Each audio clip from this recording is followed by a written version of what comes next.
This is Jarvis 2.0, my main gaming computer. It was originally a CyberPowerPC rig with a model number that I will not try to remember.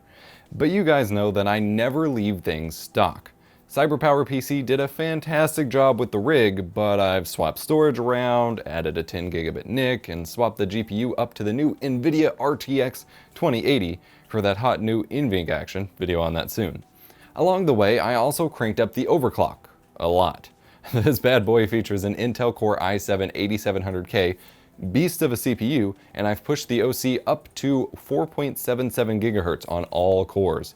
It's been 100% stable for gaming. I've never once had a crash or anything on this machine. Oddly, the most stable rig I've had in years. But it does run a little hot. As I was benchmarking the new 2080, I was noticing that in Battlefield 4, it was running at 90°C with the included 120mm AIO Liquid Cooler. That's no good. I'd like to keep this thing cool. So it's time for a showdown of 240mm AIO Liquid Coolers. In one corner, we have the Gamdias Chione M1A. In the other corner, we have the Cooler Master Liquid ML240R RGB. Two stupidly identical Asetek-based liquid coolers whose performance should theoretically be identical. But the results here might shock you. Right after a word from our sponsor. The Mod Mic Wireless can boldly go where no mic has gone before.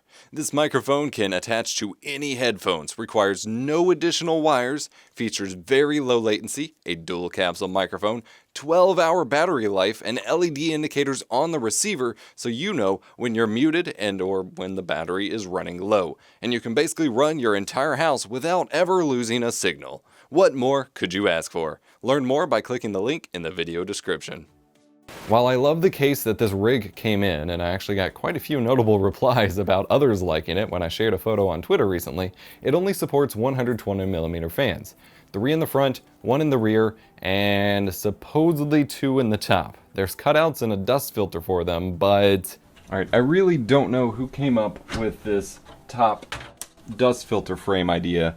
The clips in it prevent any fans from going on top, and the positioning of the fan mounts prevent barely even the fan itself from being able to fit above the motherboard, nevertheless a radiator. I don't understand how this is ever supposed to work for a cooler, which is obviously what it's built for. Very baffling. I did eventually end up getting one there, but the VRM heatsink really gets in the way. That leaves our only option being a 240mm AIO in the front, which is my preferred setup anyway. I will note here that this case is pretty closed off in the front. I'm sure Gamers Nexus would have a field day with it, and so that will be a big factor here. I prefer real-world use cases, pun intended, and this is a brutal one. Installation. So as mentioned in the intro, these coolers are very similar Asetek-based 240mm coolers, available for around $100. The radiators and pumps are virtually identical, but I did encounter some performance differences. Also, there were little nuances in build quality that may affect your decision that kind of impeded some of my testing at first. The initial install process was mostly identical, though Cooler Master's was by far the easiest. It had nuts to keep the backplate in place while you place the pump and cold plate on the CPU, and then just fasten it down with thumb screws. Super straightforward. Also, the screws that you use to attach the fans to the radiator to the case were much easier to use when you only have 2 hands, as they had thumb screw grips, so you don't have to start them out with a screwdriver, which can be very hard to juggle. The Gamdias, on the other hand, relied on these pretty meh spring-loaded screws to screw into their backplate frame, which made it difficult to tell when you have the right mounting pressure or even pressure, and they don't always want to stay at the proper angle. They're just not fun.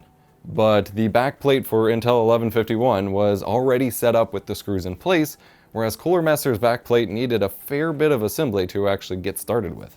The major thing here was something severe that I had genuinely never seen before. The plastic sheet stuck to the cold plate to keep it protected in shipping and then you remove before applying it to the CPU was perfectly normal and what I've encountered dozens of times on the Cooler Master.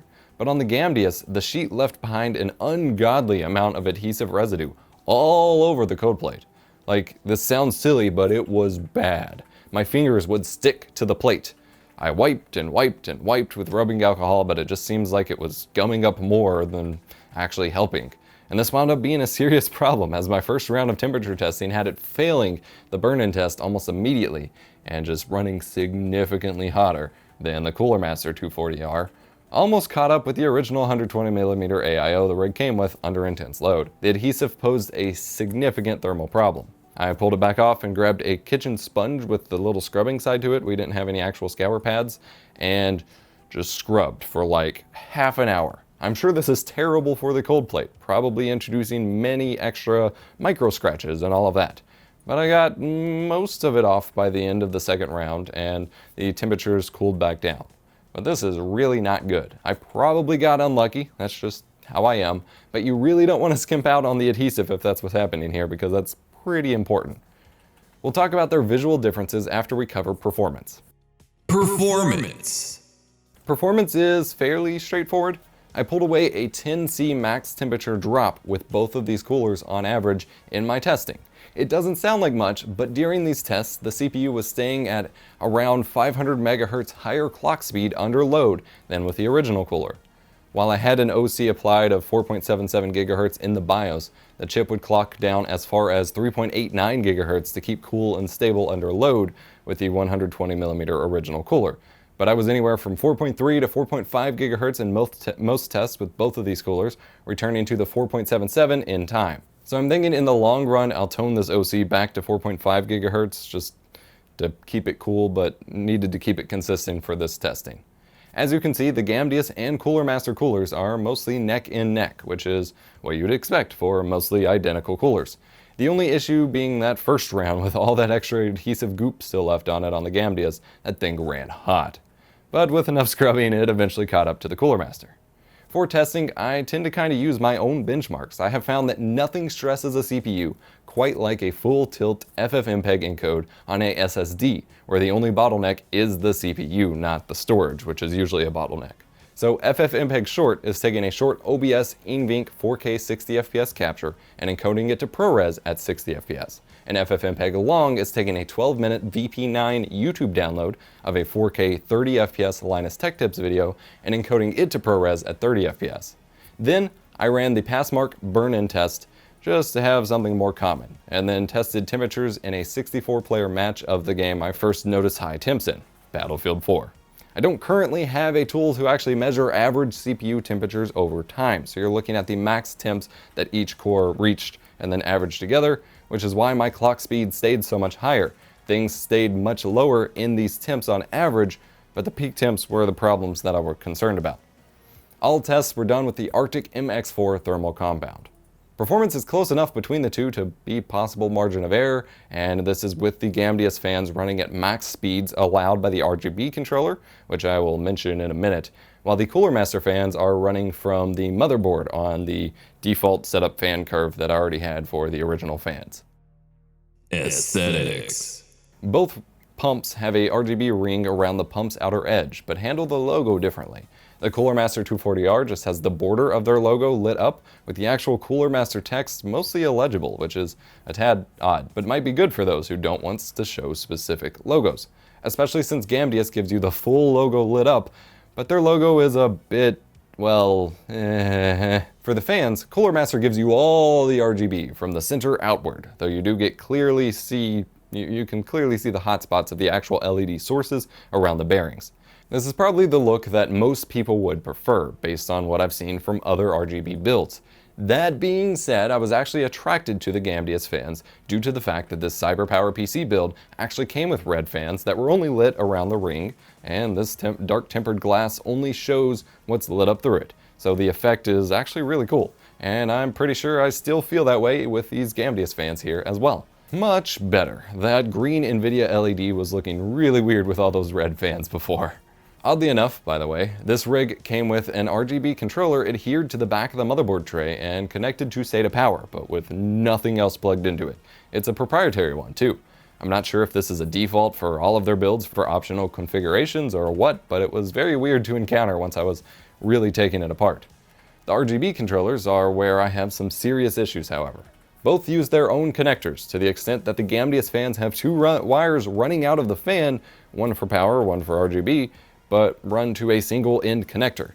You can't control the fans at all via the motherboard headers, which is not cool.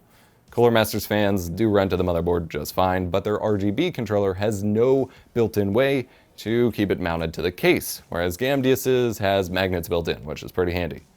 Both controllers support extra LED strips and the pump LEDs and things like that. The Cooler Master controller, however, connects to your computer via micro USB and a USB to USB header adapter to the motherboard to be controlled via software, or it just has buttons on the controller itself if you want to leave it alone. Their software is pretty decent and an improvement over my experience with similar setups from Corsair, which left me pretty frustrated in the past. Gamdias has no buttons on the controller nor any software support, simply a remote. A remote which operates on the same frequency as some of my behind the monitor LED strips, which caused a lot of chaos when I was trying to configure the LEDs. Plus, this is the only way that you can control fan speed at all. And there's no feedback as to the actual speed you're on or anything like that. Unless you just have your ear to the case to hear the fan speed. Just a reset of the LED spinnings to indicate that you did anything at all. This was pretty frustrating while testing. This might not be a problem for you, however, as both RGB controllers are compatible with ASUS, ASRock, and MSI RGB modes, and the Gamdias controller lists Gigabyte support as well. However, the RGB pins on my MSI X370A Pro motherboard are missing inexplicably. The product photo on Amazon of this board seems to reflect this as well, so that's my usual bad luck there. I knew I'd likely prefer the RGB style of the Gamdias cooler and fans, so I requested that they send out a fan pack. Their 5-fan pack, the 1205R, costs about $80 and comes with the full RGB controller, screws, and other setup you need if you're buying them alone. The price seems a little steep, almost as much as the cooler itself, with 2 fans included. But Cooler Master's fan packs range from $35 to $60 for just 3 fans, so the prices are similar. I was able to deck out the original 3 front-facing fans to resemble the original look of the case, make the rear fan RGB, and add another intake on the top.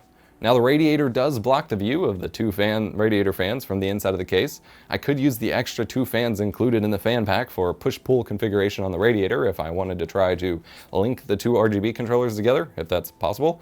But that seems unnecessary for now. Maybe in the future if I get bored. My gaming PC is nice and cool again, and it looks a little slicker too. Plus, it's not any noticeably louder than it was from under the desk, which is great. These fans are actually pretty quiet. Both coolers are pretty solid though. I should turn down my overclock a bit, however, as I prefer the Gamdias style of the RGB, but the choice is yours as always. And as always, affiliate product links will be in the description below, as well as a link to our sponsor. While you're down there, hit the like button, subscribe for more tech education, and I'll see you in the next one.